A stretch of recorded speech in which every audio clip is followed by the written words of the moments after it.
Once upon a time, in the ancient kingdom of Benin, there was an old woman named Ebele. She was known throughout the village for her wisdom and the stories she tells by the fireside.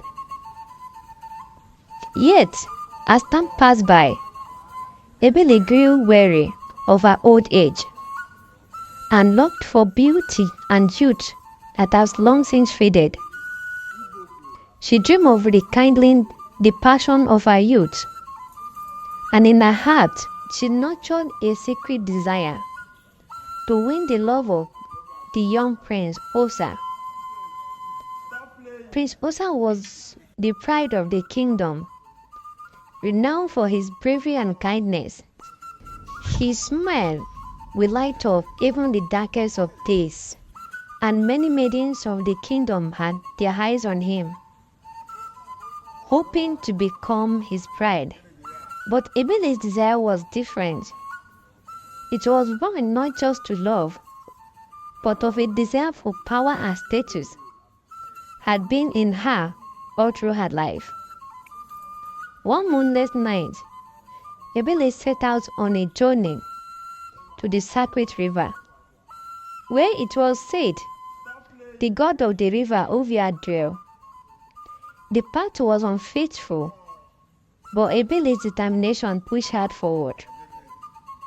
Upon reaching the river, she knelt by the water edge and chanted the ancient incantation she had learned in her youth. Ovia, god of the river, hear my cry, please, she whispered unto the darkest waters. Grant me the power to reclaim my youth, to captivate the heart of the prince, and to sit beside him as his queen. The water began to stir, and from the depth a person appeared, Ovia.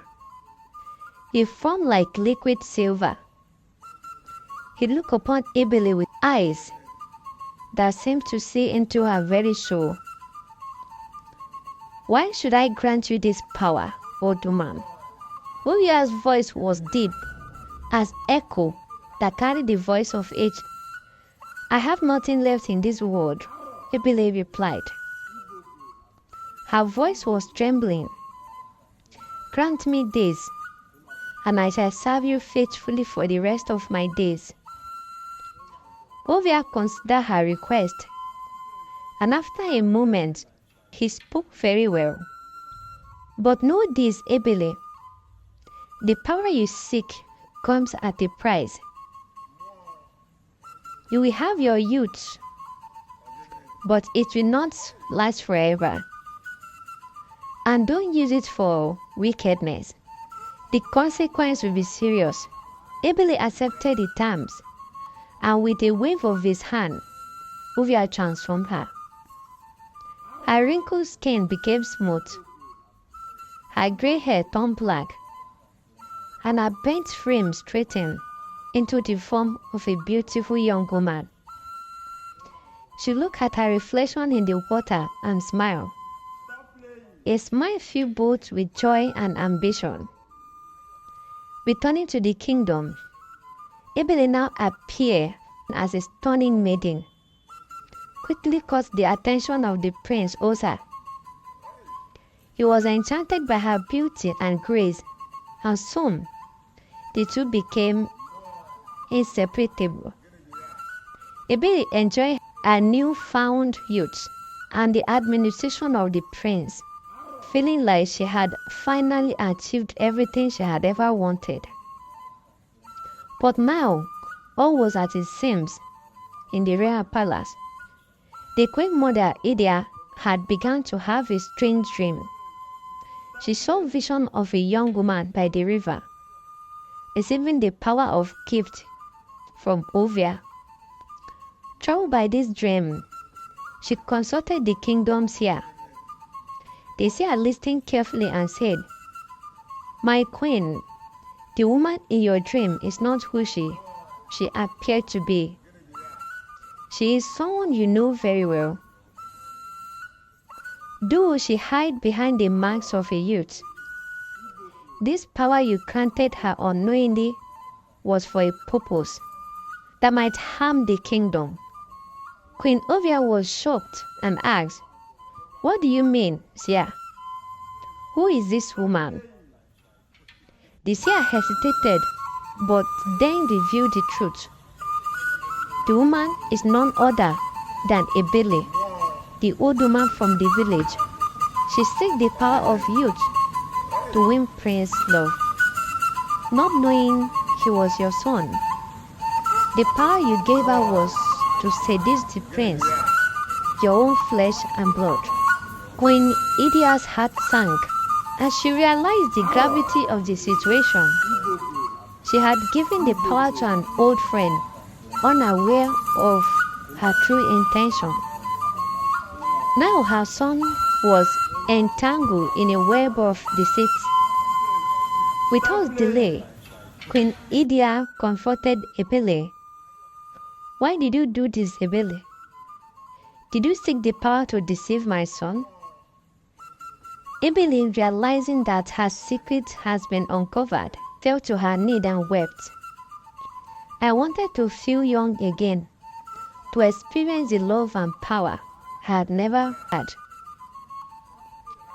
I didn't know it was your son, my queen. Forgive me.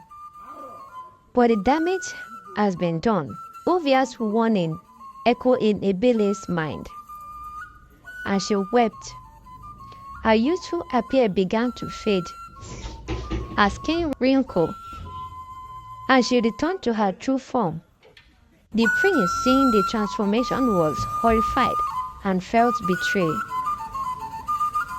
Queen India, though heartbroken, but showed mercy. "Ebele, you have made a grave mistake, but I will not take your life.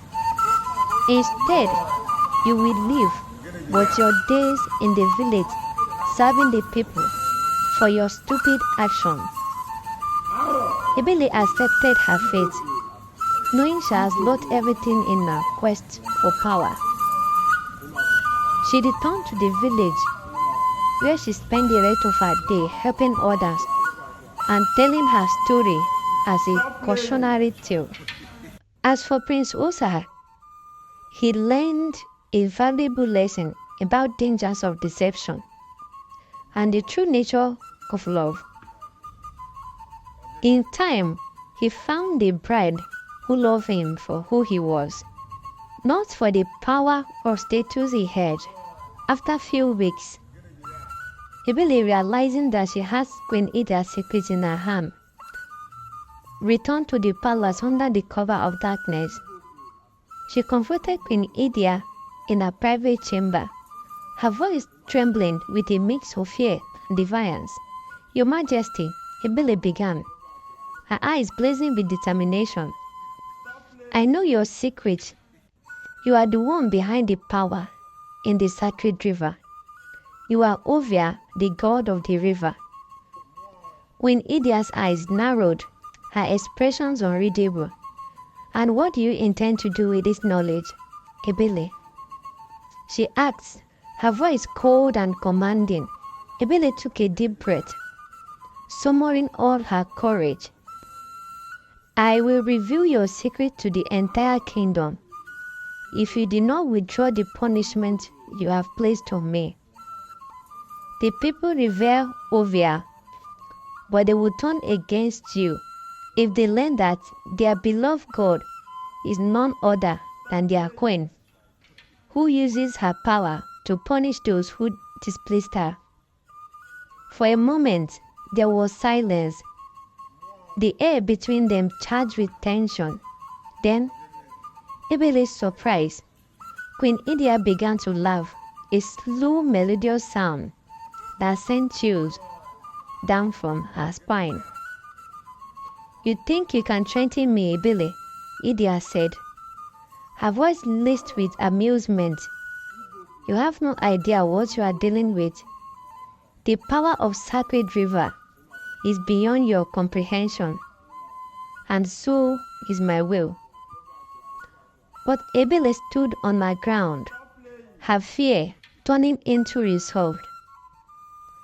I may not fully understand your power, but I know the truth, and so will the people of the kingdom.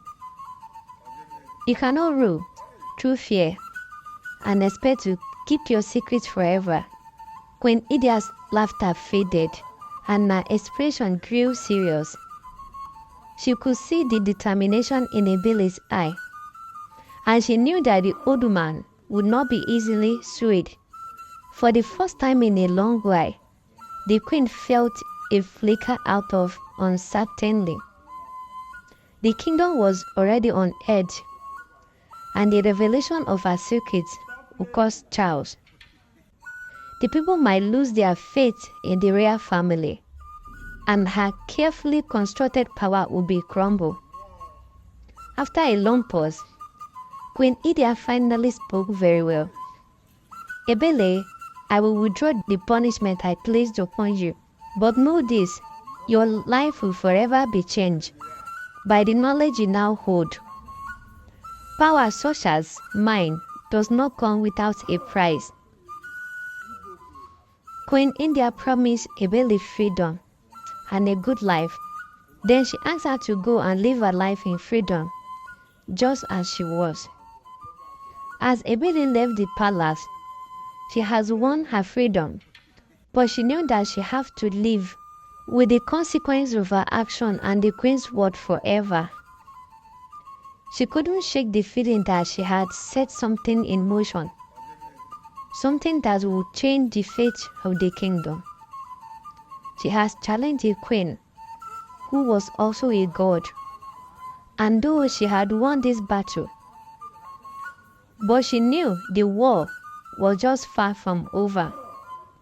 Queen Idia watched Ebele retreating far with narrow eyes. The secret of the sacred river was safe for now, but she knew she would no longer afford to underestimate those around her.